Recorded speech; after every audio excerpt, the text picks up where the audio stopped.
நடக்கும் பிரச்சனைகளை கண்டு பயந்து ஒதுங்கி விடாமல் அதில் நம்முடைய பங்களிப்பை முழுமையாக அளிக்க வேண்டும் என்கிறார் மனுஷபுத்திரன் அவர்கள். நம் வீடியோலே வணங்கிச்சு அடுத்த பகுதியாக வரவிருப்பது தீதும் நன்றும்.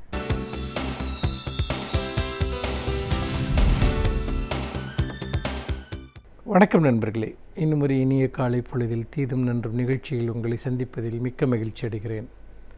பொதுவாக குழந்தைகளை பாதிக்கக்கூடிய பிரச்சனைகளை பற்றி, குழந்தைகளுடைய உடல் நல பிரச்சனைகள் குறித்து, அவர்களுடைய மன ஆரோக்கியங்கள் குறித்து நாம் நிறைய விஷயங்களை பேசியிருக்கிறோம். குழந்தைகள் தொடர்பான குற்றங்களை பற்றி பேசியிருக்கிறோம்.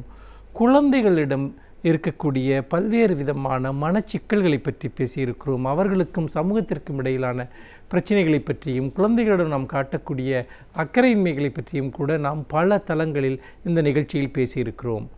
அந்த வரிசையில் நாம் இன்றைக்கு வேறொரு பிரச்சனையை, சமீபத்தில் ஒரு செய்தியாக வெளிவந்த ஒரு பிரச்சனை என்னுடைய மனதில் ஏற்படுத்திய எண்ணங்களை உங்களிடம் பகிர்ந்து கொள்ளலாம் என்று நினைக்கிறேன். பிலிப்பைன்ஸ் நாட்டைச் சேர்ந்த ஒரு ஆய்வாளர், ஒரு பெண்மணி, அவர் 40 இந்த ஜுவைனல் என்ற சொல்லக்கூடிய சிறார் சீர்திருத்த பள்ளிகளில் இருக்கக்கூடிய இளம் குற்றவாளிகளை அவர்களிடம் நடத்திய பரிசோதனையில், அவர்களிடம் நடத்திய ஆய்வில் அவர் சில முடிவுகளை முன்வைக்கிறார். அதாவது இந்த ஒரு சிறார் சீர்திருத்த பள்ளிகளுக்கு வரக்கூடிய பல இளம் குற்றவாளிகள் அவர்கள் பாலியல் ரீதியான குற்றங்களுக்காக இந்த சிறார் சீர்திருத்த பள்ளிகளுக்கு வருகிறார்கள் என்கிற கவலையூட்டக்கூடிய ஒரு உண்மையை அவர் சுட்டிக்காட்டுகிறார். அதோடு மட்டுமல்லாமல் பொதுவாக மிக இளம் வயதில் பாலியல் குற்றங்களில் ஈடுபடக்கூடிய சிறார்களுடைய எண்ணிக்கை அதிகரித்து வருகிறது என்பதை பற்றியும் அவர் அதிலே குறிப்பிடுகிறார். குறிப்பாக அவர் சுட்டிக்காட்டக்கூடிய ஒரு விஷயம் என்னவென்றால், கொஞ்சம் பெரிய சிறுவர்கள் தங்களை விட சிறிய குழந்தைகளிடம் அவர்கள் காட்டக்கூடிய பாலியல் வன் செயல்களை பற்றி அவை பல சமயங்களில் மூடி மறைக்கப்பட்டு விடுகின்றன என்பதையெல்லாம் சுட்டிக்காட்டுகிறார். அதனால் பொதுவாக நாட்டில் நடக்கக்கூடிய இந்த சிறார் குற்றங்களில் எந்த அளவிற்கு பாலியல் தொடர்பான குற்றங்கள் இருக்கின்றன என்பதை பற்றிய கணக்கெடுப்புகள் எடுக்கப்பட வேண்டும்.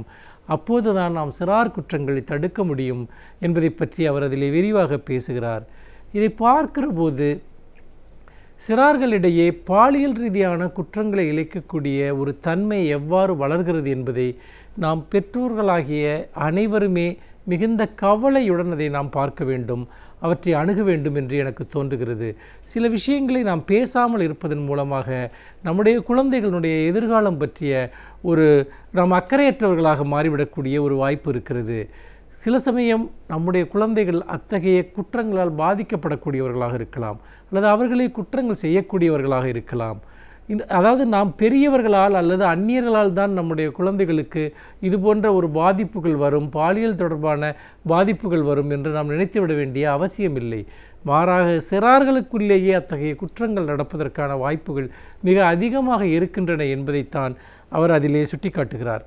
அப்படி பார்க்கிற போது பொதுவாக இன்றைக்கு இருக்கக்கூடிய குழந்தைகளுக்கு பாலியல் சார்ந்த விஷயங்களினுடைய எக்ஸ்போஷர், அதாவது அதை பற்றிய அவர்களுக்கு கிடைக்கக்கூடிய பல்வேறு விதமான செய்திகள், படங்கள் என்பது இன்றைக்கு பரவலாகிவிட்டன.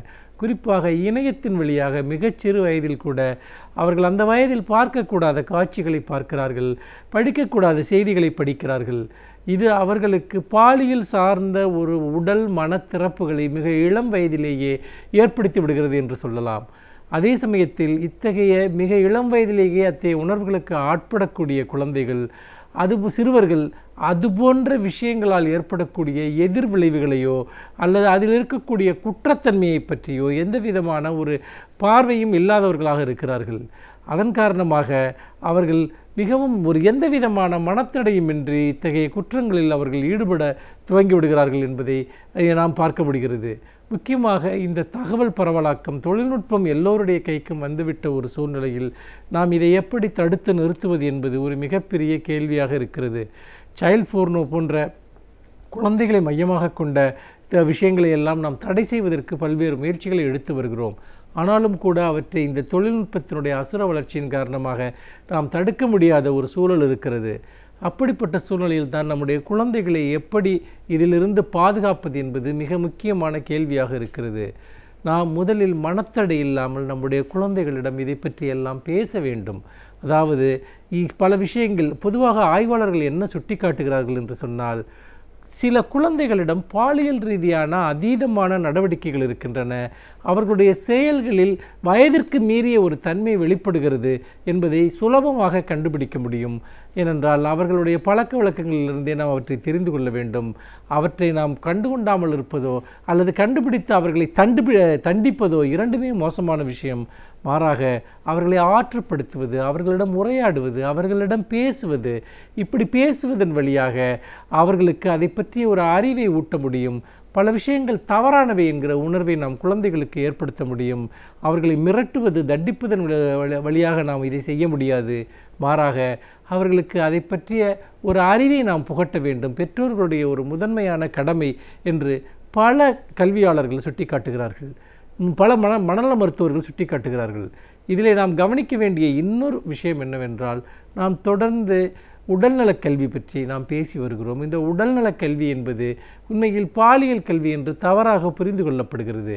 இந்த உடல்நலக் கல்வி என்பது ஒருவருடைய பருவ மாற்றங்கள், அவர் உடலில் ஏற்படக்கூடிய மாற்றங்கள், அதனை அவர் எப்படி எதிர்கொள்ள வேண்டும், உணர்வு குழப்பங்களை எப்படி எதிர்கொள்ள வேண்டும், மனித உறவுகள் தொடர்பாக ஒருவருக்கு இருக்க வேண்டிய பொறுப்புகள் என்ன, கடமைகள் என்ன, நாம் விலகி இருக்கக்கூடிய விஷயங்கள் என்ன, ஆண் பெண் சமத்துவம் சம்பந்தமான உணர்வுகள், பொதுவான நாகரிகமான பண்பாடு சார்ந்த பழக்க வழக்கங்கள், இவற்றையெல்லாம் இளம் வயதில் கற்பிப்பதற்கான ஒரு விஷயமாகத்தான் இந்த உடல்நலக் கல்வி என்பது இருக்கிறது. அதை வெறுமனே பாலியல் கல்வி என்று வரையறுத்தது என்பது மிக மோசமான ஒரு அடையாளப்படுத்தலாக போய் முடிந்துவிட்டது. அப்படி பார்க்கிற போது இளம் சிறுவர்களிடையே வளரக்கூடிய இந்த அதீதமான பாலியல் உணர்வுகளை நாம் கட்டுப்படுத்துவது என்பது நடைமுறையில் சாத்தியமில்லை. ஏனென்றால் ஊடகங்களினுடைய பரவலாக்கம் காரணமாக அவை தொடர்ந்து நடக்கும். மாறாக அவற்றின் மீதான விழிப்புணர்வை கல்வி சார்ந்தும் குடும்ப சூழ்நிலை சார்ந்தும் அவர்களிடம் மனம் திறந்து உரையாடுவதன் மூலமாகவும் வாழ்க்கையில் கௌரவமான மதிப்பீடுகளை அவர்களிடம் உருவாக்குவதன் வாயிலாகவும் சரி தவறு குறித்த சரியான பார்வைகளை அவர்களுடைய மனதில் உருவாக்குவதன் வாயிலாகவும் இப்படி நம்முடைய குழந்தைகள் அவர்கள் ஒரு குற்றவாளிகளாகவோ அல்லது குற்றத்தினால் பாதிக்கப்படுகிறவர்களாகவோ இருக்கக்கூடிய நிலையிலிருந்து நாம் அவர்களை பாதுகாக்க முடியும். ஏனென்றால் இந்த இளம் குற்றவாளிகள் சம்பந்தமான பிரச்சனை என்பது இன்றைக்கு மிகச் சிக்கலானதாக மாறி வருகிறது. பலர் மிகச் சிறு வயதில் நினைத்து பார்க்க முடியாத பெரிய குற்றங்களை செய்வதை கூட நாம் தொடர்ந்து செய்திகளின் வாயிலாக அறிகிறோம். நிச்சயமாக அந்த குழந்தைகளை கொடூரமாக தண்டிக்க வேண்டும் என்று இந்த சமூகம் விரும்புகிறதே தவிர இளம் குற்றவாளிகளுக்கான அவர்களை தண்டிக்கிற வயதை குறைக்க வேண்டும் என்று நம்முடைய அரசுகள் விரும்புகின்றனவே தவிர அந்த குழந்தைகள் பாதுகாக்கப்பட வேண்டும், அந்த குழந்தைகள் மறுவாழ்வளிக்கப்பட வேண்டும். ஒட்டுமொத்தமான சிறார்கள், இளம் தலைமுறையினர் அவர்கள் நல்வழிப்படுத்தப்பட வேண்டும், அவர்களுடைய உணர்வு நிலைகள் செப்பமாக்கப்பட வேண்டும் என்பதை பற்றி நமக்கு எந்த விதமான பொறுப்பு மற்றவர்களாக நாம் இருந்து கொண்டிருக்கிறோம். இந்த சூழ்நிலையில் தான் குழந்தைகள் குற்றவாளிகளாக மாறுவதற்கான சூழல், பாலியல் குற்றங்களை செய்யக்கூடியவர்களுக்கான சூழல் அதிகரித்து வருகிறது. அதற்கான எதிரான ஒரு போராட்டத்தை நாம் குழந்தைகளுடைய இதயங்களிலிருந்து தொடங்க வேண்டும் என்று சொல்லி மீண்டும் இன்னும் ஒரு புதிய சிந்தனையோடு உங்களை சந்திக்கிறேன். நன்றி, வணக்கம்.